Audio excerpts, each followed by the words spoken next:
Coach Leach is at the podium, so we'll go questions in the room first, and then we'll go to the phone line. So go ahead and get us started, Theo. Might be a better question for Coach Brock, but how did you guys kind of stumble on Blake? Were you guys kind of looking for a kicker, or did he reach out to you guys when he was looking to transfer from Arkansas? That's a way better question for Coach Brock. Yeah, all the above. I am aware of that much. He was looking around. We needed a kicker, and we wanted to get as many legs in there as we could to try it out and see where everything ended up, and so we were happy to get him on board. When did it really seem like he kind of finally won the job? Because Crane had kicked so well in the spring and then maybe dropped off a little bit in the fall. And did Blake overtake him at some point? Well, they fought it out in camp. The other fellows got a stronger leg, but they fought it out in camp, and Crane's got a stronger leg, so I don't know. He's more accurate and gets it off quicker, and so anyways, that was a big one, and it was further out than I wanted it to be. I wanted to score, but anyway. Those 2 blocks a few weeks ago, did you make any personnel changes? Well, we got a little better inside. So what? We've had 3 deals. One is one they just outright blocked it. One we didn't get up. He didn't get up. One we dropped the snap, and once we got beat inside. So. With Blake and Oscar both kind of performing so well, both guys from Texas performing well, do you go back to Texas for punters and kickers in the future? Maybe. Those guys are all over. That's the funny thing about kickers and punters. And then if they do real well, that's kind of their life in the NFL too. I mean, they kind of go to one tryout after the next till they find a spot. But no, I thought we did do really, it did work out really well, finding those guys, and we needed some reinforcements. We needed help after Powell, and we're still a work in progress. We're not there, but we're getting better, After a lot of these games, the guys have been kind of talking about belief and having faith in the team. Are you seeing their confidence grow as they continue to kind of stack wins on wins? I thought we were confident to begin with. Maybe gaining confidence. The biggest thing, I think, is as we work together more and more as a team, maybe a little more synchronized at times. Also, more kind of respect for one another and what the other guy's doing, because we were kind of a young group and a lot of people weren't as familiar with each other. And then, I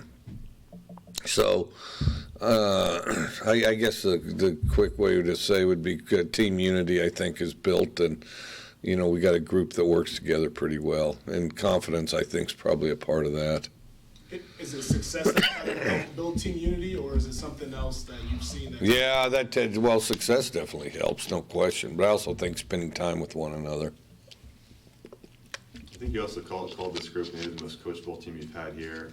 What sticks out about them in that respect? Is it just the fact that you're not having to reteach the same lessons twice? Yeah, I mean, the biggest thing, and I mean in every team, because under the best of circumstances, football is difficult, and everybody after a week or two is playing with a certain amount of pain, which they do until the end of the season. And, you tell this team something, and typically you can get results that are sustained ones. You don't have to constantly redo it. So it's allowed us to, even though we're young, to do some things maybe schematically and subtle things that we wouldn't have been able to do just because we'd have to constantly reinforce it. But then the other thing is I think we're also getting better as a team because, we got a good group that does respond to coaching, and they'll make the improvements asked, so then you can begin working on something else. Like one thing that Ken Wilson says all the time that I think's pretty good is, he'll tell them something, then he'll say, make me coach something else other than that, than what I just told you. Why do I keep telling you that? Make me coach something else, you know? So, yeah, they're doing a good job making us coach something else. You mentioned players playing with pain, but you guys haven't had too many season-ending injuries this year. Just how rare is it to have a team be this relatively healthy this far into the season? I don't know. I've had it go both ways. You know, we were starting to get banged up last year at this time. I don't know. You just keep pounding away, you know. Yeah, I don't know. It's probably somewhere in the middle. How much do you think that staying healthy has contributed to your guys' success? Well, that's always important. That's always important. And then, you know, also I think the off-season nutrition all contributes in some way to that as well. Did you guys change anything in the off-season that you think is impacting the health during this season? Well, we practiced really hard. Had a lot of change of direction. Worked in the sand some. So, from my experience, where the sand work helps all the joint sprained ankle stuff. So I don't know. You know, I mean, who knows? Sort of mentioned after Stanford, you're discontent with the current playoff system. Can you think of any argument to defend a 14 playoff? The 14 one? Yeah. No, none that are good. I mean, my favorite one is we can't do it because of academics. That's the lamest one of all. They said, you know, and they love to fall on that because then there's no defense. Well, they care about academics and I don't, so therefore all of our GPAs are higher than most schools. And then, no, that because it'd be too difficult on the players for their academics. That's the lamest reason of all.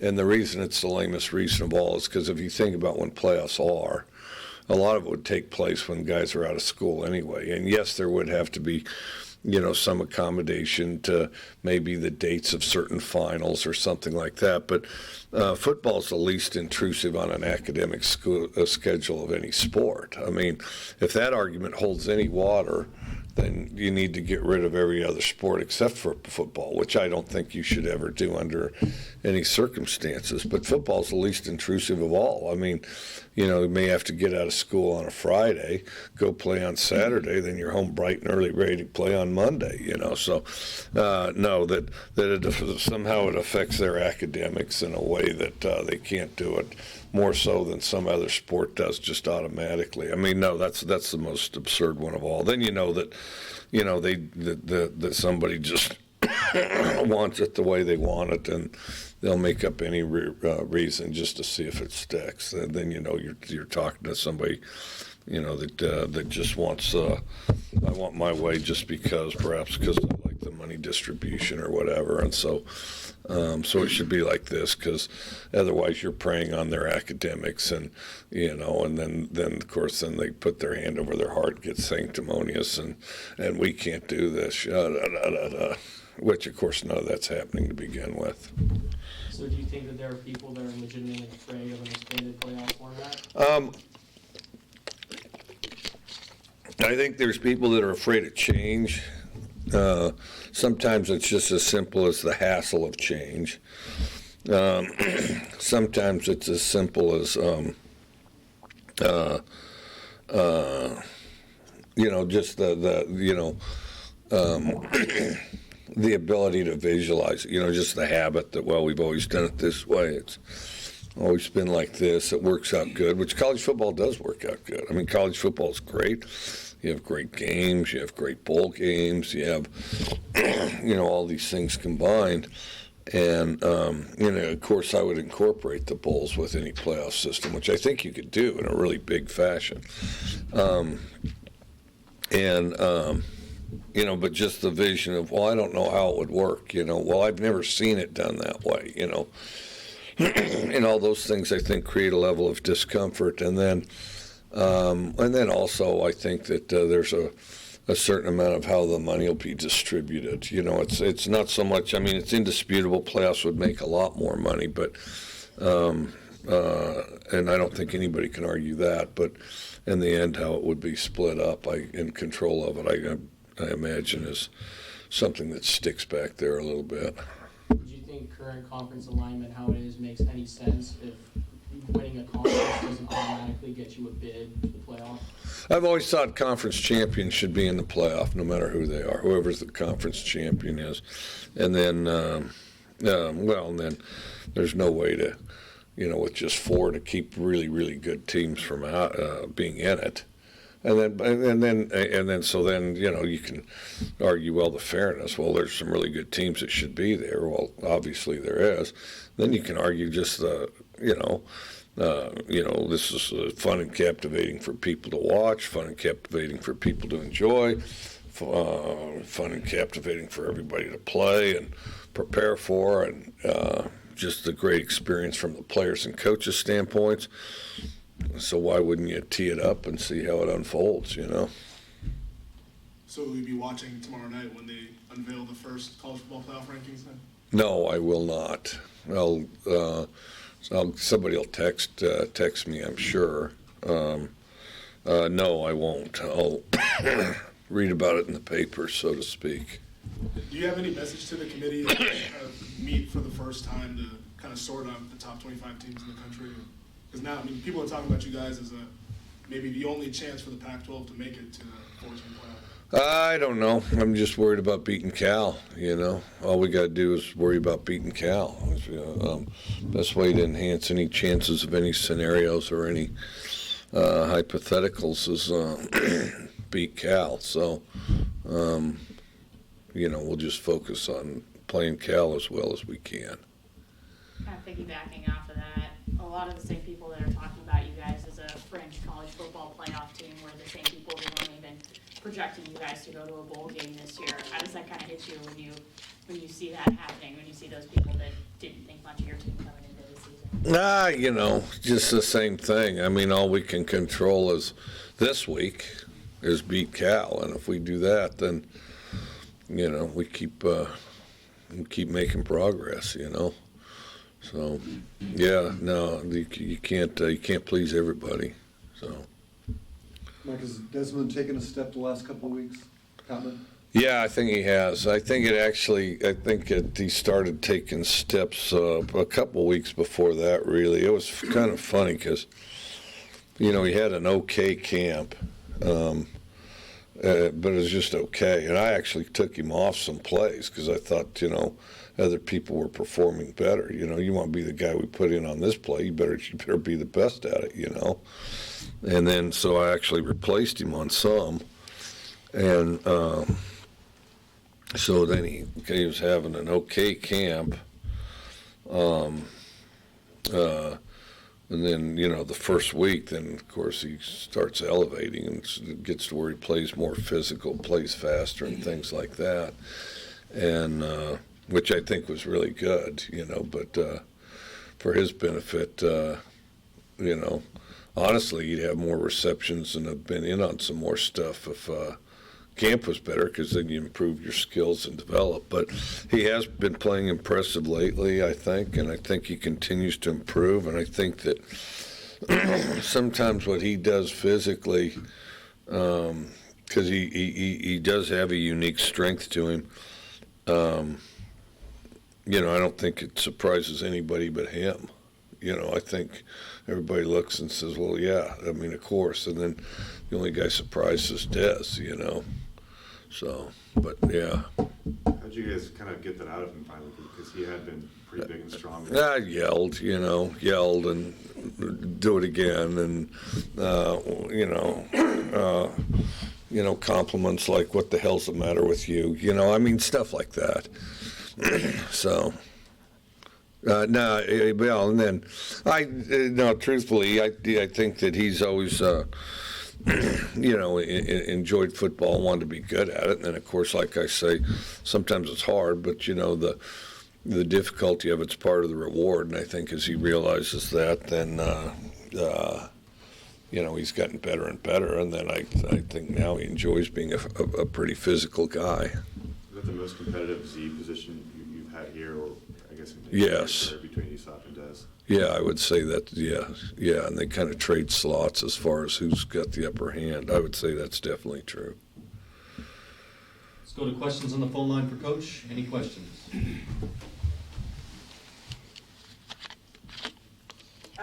Hey, this is Justin McIntyre. Coach, can you just tell me what you're seeing from your offensive line, the step that they've taken forward this year?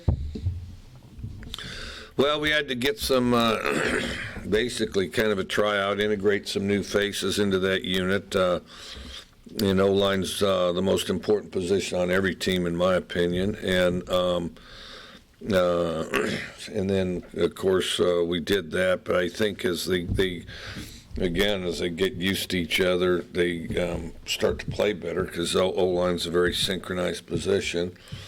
And as they are in there beside one another, they play better and better. And I don't even think we've seen the best work out of our O-line yet, because I do think we're still improving. But I thought they had a good game last week, for the most part. When Nathan Miller comes in and just hits the ground running, what has he done to assist them in their cohesion? Well, I coached Mason at Valdosta, so he already had a sense of what we wanted to accomplish on the offensive line.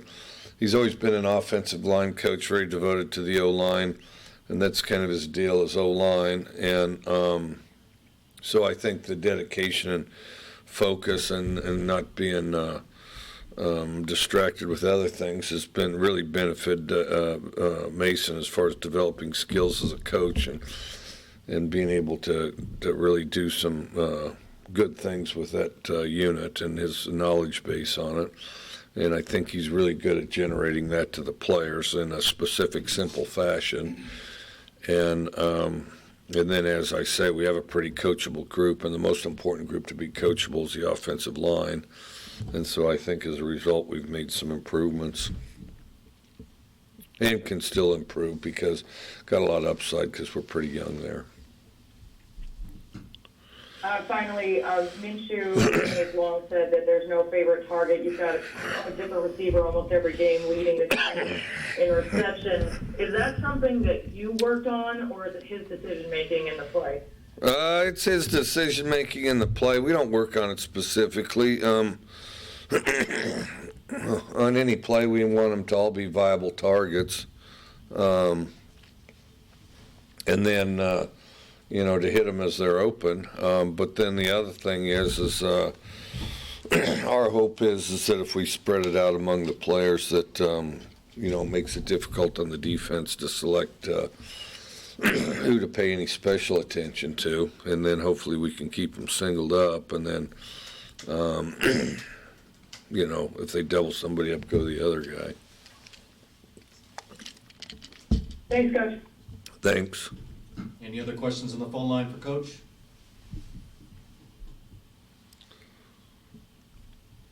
Okay, back in the room. Mike, what did you think of the pass coverage Saturday? For Stanford. Yours. Oh, ours. I thought we were pretty good. I thought we were in. I thought we were in position a lot. We busted. I mean, we had a couple busts that I thought were, fairly large. I thought that, the last game we played extremely hard. And I would say our coverage was somewhat similar to the rest of our team. I thought we played really hard. I thought we were definitely sloppy at times, but we played, very gritty and tough as a team. I thought we were sloppier, though, than we were against Oregon. And, we just need to, be precise at just doing our job. Just stick with doing our job. And, there's always that temptation to try to anticipate or make judgments on how a play is going to unfold.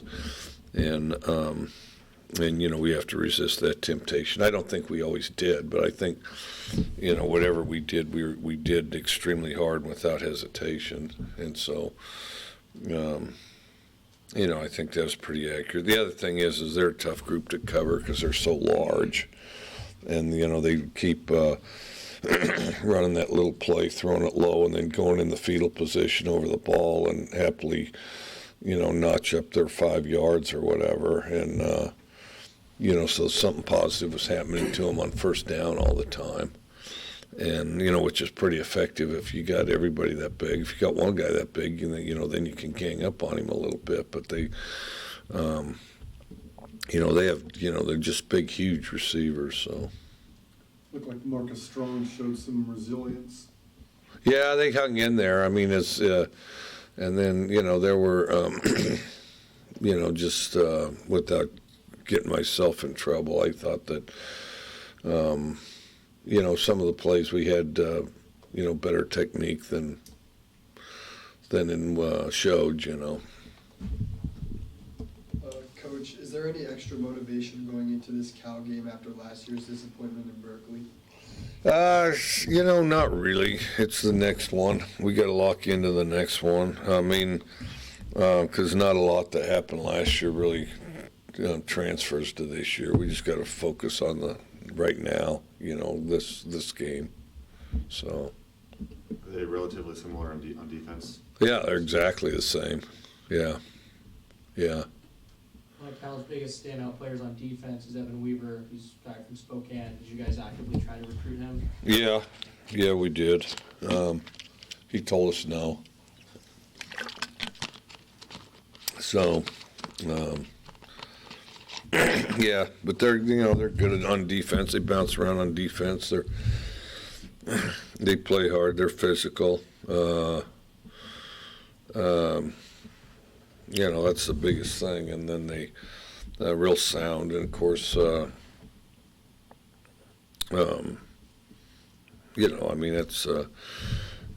they do a lot of good things, and I think pretty balanced on all of it too. Anything else for Coach? Did you happen to see Mike Gundy's comments after the game about Twitter and? Oh yeah, outstanding. Mike's a friend of mine too. Outstanding, and I know his father Ray Gundy too, who's one of my all-time favorite guys, who I actually text back and forth with. No, it was pretty good. It was very Oklahoma State, very Mike Gundy, so it was pretty good. Do you kind of share similar sentiments about Twitter and? I think it sounds like it. I'd never really gotten his view on the subject, but it sounds like we're pretty congruent on that, Yeah. Sorry. Oh, go ahead. Keep going. I didn't know if you were going to keep going around. After the game, when Jill Savage was interviewing you, she asked you what you thought Gardner did to help lead the team towards victory. And all you said was, I think he's the best quarterback in the country. And it kind of was an awkward moment because she expected you to kind of keep going, but that's all you said. Did you just want to say that to just have that statement out? Well, I mean, as far as, directing a unit and elevating a team, I mean, that's a quarterback's ultimate job. And then now I'm getting all these questions, as he's stacking. Well, I think he does a good job. And then I think, as far as, production performance, I think he's the best one. And I guess folks are kind of dancing around that a little bit, but, no, it doesn't really affect anything that we do. I mean, I think he needs to improve, and he needs to improve as fast as he can, but, all these comparisons and stuff, he's got the best numbers, so he's the best one. What do you mean by folks are dancing around the Well, everybody compares players at the various positions and stuff like that, and then, talks about who's this and who's done what, and then, of course, some of the glamour positions like quarterback, quarterbacks don't get underbilled. They'll overbill them like crazy, Oh, this is the greatest quarterback, try to say where the guy's going to get drafted and all this other stuff. And then, so they'll overbill it. And then, of course, such and such a team's really not good at this position or that position, where they might be pretty good, but then all of a sudden there's a school or somebody in a bigger media base, so they're going to brag about theirs more because they have more voices, And then, which that doesn't really, make what is, but, he's got the best numbers, so he's the best one. And not only that, but does a good job directing our team, so. Even with all the national talk about him, do you still think he's getting right now then? I don't know. You know, like I say, I don't really look at it closely enough to say. I'm getting articles shoved in front of me at a higher rate than I have for a while, which I'll look at the headline or something. But I think that, I don't know. I mean, and plus, who cares? I mean, he's just got to improve. You know, when I walked past, he was in the weight room, you know, doing the stretches and stuff, and that's a good place for him. That's where he needs to be, you know. What do you think he needs to improve on? Really just, and my quarterbacks for the most part have been like this. Not all of them, but for the most part have been like this. And that's what you try to get. You try to get this type, a type that doesn't have one just huge glaring weakness. You know, one that,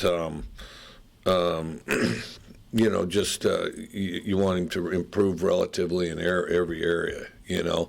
But I don't, you know, I haven't had too many just huge glaring weakness guys. And so, you know, just overall improvement. Could he be more accurate? Yes. Could he get his eyes in the right place better? Yes. Could he be quicker with his feet? Yes. Could he have better pocket presence? Yes. Could he check different plays at times? Yes. I mean, just better at the whole thing, really. And then, not that he's not bad now, but just get better at the whole overall effort, you know. I mean, the day after the Super Bowl, you read about this stuff, you know, Joe Montana and those guys are out there, you know, working on improving, you know, and so, and, you know, Jerry Rice, you know, because I watch all these stories on this stuff, you know, he's the best that ever played, and he's afraid he's going to get cut every year. I mean, so, you know, I mean, there's that whole trying to improve, just constantly trying to improve. Did you like seeing him go airborne on that 4-yard pickup on Saturday? No, not really. Not really. Thought he should have got his pads low. Thought he should have got his pads low and just try to run through it. Probably would have made it, too. I think he probably would. He's thinking of throwing, then he got closer and closer to that sideline. There was a time where if he took off right between them and just leaned forward, I think he'd be better off. I think the slide rule's all screwed up. I mean, that's kind of a dumb rule in a way. Because, you know, they spot it where you begin your slide. So categorically, you lose 3 or 4 yards if you do it. So right off the top, it's -4 yards. So your choice is okay, I can go up here in harm's way to try to mitigate as much of that losing 3 or 4 yards as possible, or I can go down here and lose 3 or 4 yards, and then plus they usually hit you anyway. So I think you're better off just getting a little with your shoulders forward, not just because of the loss of yards, but I think you're better protected, you know. Let's go back to the phone line one last time. Any questions for Coach?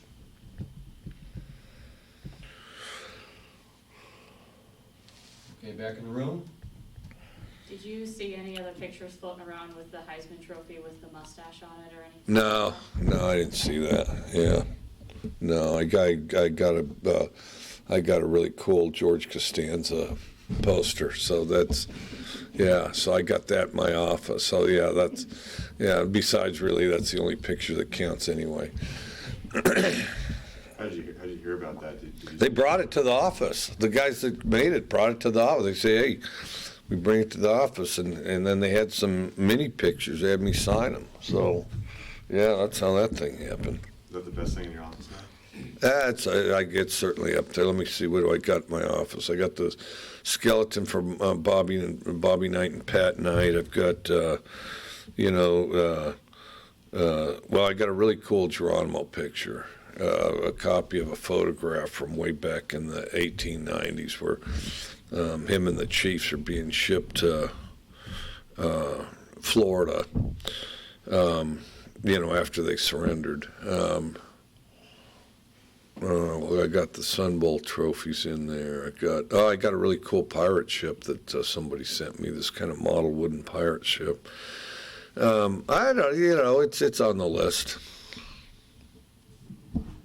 Anything else for Coach? All right, Femi, go ahead. All All right, fan question of the week is the people want to know what is your favorite Halloween costume that you dressed up as growing up? Growing up, my favorite one.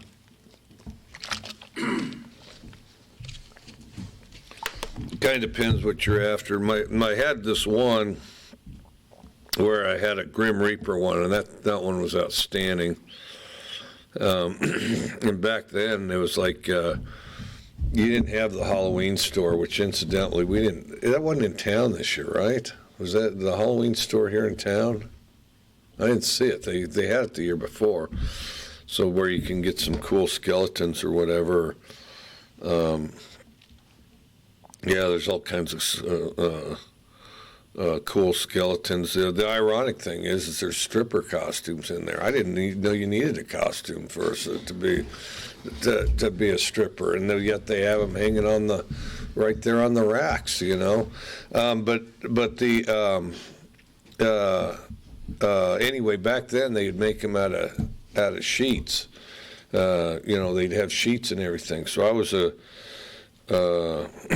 Grim Reaper, had a very cool Grim Reaper mask, and but the trouble is you know, when it comes to trick or treating, and costumes are a byproduct of you know, have to help you trick or treat. They have to help enable the trick or treat effort. And as cool as that costume looked, and it was outstanding. So I had this whole skeleton face mask, this really cool hood, and even had this thing that looked kind of like it didn't look like a sickle, but I was hoping it would. And well, and then and I was probably in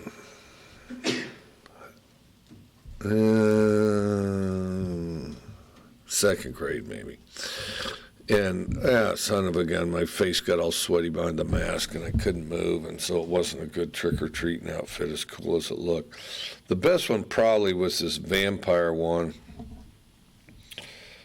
My mom got dye, you know, the dye dyed the sheets black, and made this vampire outfit, so I was a vampire. And but made this really cool cape out of the sheet, a really cool cape out of the sheet with this kind of bat effect to it, and so I could move around, you know, could cover a lot of ground, could get a lot of houses, get a lot of candy, had a really cool costume compared to other ones that just had a mask, and then. So that was a good one, and then of course that cape came in pretty handy if you needed to all of a sudden, you know, let's play Batman. If that broke out in the neighborhood, hey, I had a cape all ready to go, and or if all of a sudden, you know, Dark Shadows was a big show back then, which had, you know, Barnabas Collins the vampire. I need Barnabas Collins. Hey, I got the cape. You know, I mean, I was all set to go, and then, so you could kind of multitask that cape, and that cape's stuck around for a long time. I wonder if I still have it. Just a little old cape made out of a sheet. But and then yeah. So my mom was pretty clever about putting that together, and then well, then after that, as you get older, then mobility and effort diminishes, and so then everybody's a bum. So about the time you hit, you know, 6th grade or 7th grade, everybody's a bum. What are you going to be for Halloween? Oh, I'm just going to be a bum. Oh, I'm going to be a bum. You know, you may get some charcoal on your face, put on your most ripped up jeans, maybe put on a pair of hiking boots and a beat up hat and just go. But then it's just straight candy hoarding. Then it's just straight going to houses as fast as you can. You know, kid comes up, okay, go ahead and take what you want. So you get a big old scoop out, you know, and just to take advantage of the whole situation. Well, that that is a different focus there. But what's the date today anyway? 28th? 29th, so it's right around the corner. Well, all right, happy Halloween to everybody. You have any tips for kids trick-or-treating or anything like that? Mobility. Make sure you have mobility with your costume. Make sure you can get around. Make sure it's warm enough so that you can get as much candy as possible. And then as soon as you get it, immediately hide it. Because your brothers and sisters will try to steal it, especially older ones. I was the oldest, I know. And then the other thing is make sure the good stuff is out of the regular stuff, because if they find your stash, you don't want them to find the good stuff, like the full big Tootsie Roll, or like the candy bars, the full candy bar, not those little bitty 2-inch ones, that type of thing. So, and then how about the dentist? We had a dentist, he'd give you a toothbrush. That's what you got, a toothbrush with, hey, by the way, here's my dentist's office, come there. Yeah. Have you ever tried to take any of your kids' candy when they were growing up? Oh, yeah. Oh, yeah. Well, that's why you got to get the good stuff out of there. Because, hey, where's your candy? Where's your candy? Well, eventually you have to give up the candy. But you don't want, like, this, the whole roll of sprees sitting in there if all of a sudden Dad's digging around looking at your candy, because that all of a sudden that's vulnerable, Or like the gummy bears, you don't want those in there. The good stuff, you got to have it stashed. Did your kids ever figure out you were dipping into the pond? Yeah, let's see. Well, some flat out didn't care. I had a few kids that didn't totally care about the candy. That and the fact that we're, depending where we lived, sometimes we weren't getting trick-or-treated on that much, so they'd end up with that whole stash we had ready, But when I was growing up, we were in one of those very kid-central neighborhoods, so there's people coming and going all the time, and so, you'd run out of candy type of deal. And then if you ran out of candy, you'd pretend you're not home. And then, then, some would care, some wouldn't. My son would squawk. He wasn't quite as generous as the girl. My oldest daughter and my son, nothing doing. They acted like you never did anything for them when it came to getting a piece of candy out of them. Coach, if any kid wanted to be Mike Leach for Halloween, what would they need to know? There was a girl that was at Stanford. Yeah, no, this is funny. This is funny. So my wife was with Pat Chun. So there's this girl dressed like me at Stanford, a Coug fan. It was dressed like me at Stanford. So then, Pat says, "Can I get your picture with this lady?" So Sharon, my wife, gets a picture with the lady that's dressed up like Mike Leach. To this day, I don't think that lady even knows that was Sharon, that was actually my wife. So it's actually my wife that, and then, now I don't know what they'd have to know. Where you'd see a lot of that, we always used to play Kansas State about the time that, about Halloween, right before Halloween. And all those frats and whatnot, they'd be out there. There'd be a couple Bill Snyder guys that dressed like Bill Snyder. And some would do a really impressive job. And the one thing that he did that a lot of the other coaches, me especially, but were very jealous of is somehow, and he'd been a Nike school for a long time, but somehow Bill had Nike Cortezes. I mean, like, in the 70s there were Nike Cortezes, which are one of the greatest tennis shoes that ever existed.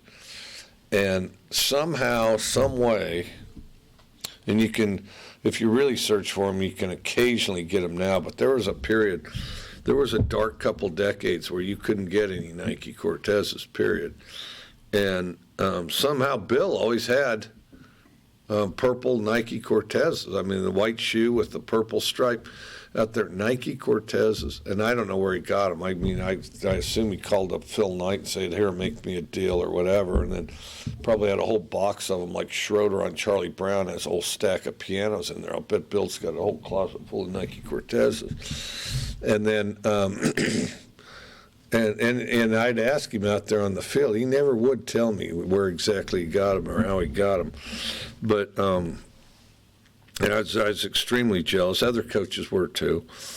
And and so the one that I thought was the best Bill Snyder costume had even had the Nike, had their tennis shoes sorted out like Nike Cortez's with the purple stripe, had the markings on the back, Nike Cortez. So I thought that was pretty observant. Yeah. So I don't know. I mean, we'll see what they come up with. There's a kid that did me a while back. I got a picture somewhere. So. Yeah, so good luck to them. I don't know. I don't know the best way to do it. You guys have to sort that. All right, thanks, Coach. All right, thank you. Tomorrow.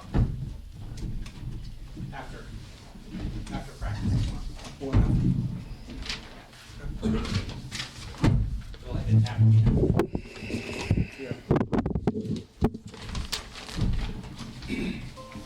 Then we'll try and line that up. Oh, okay.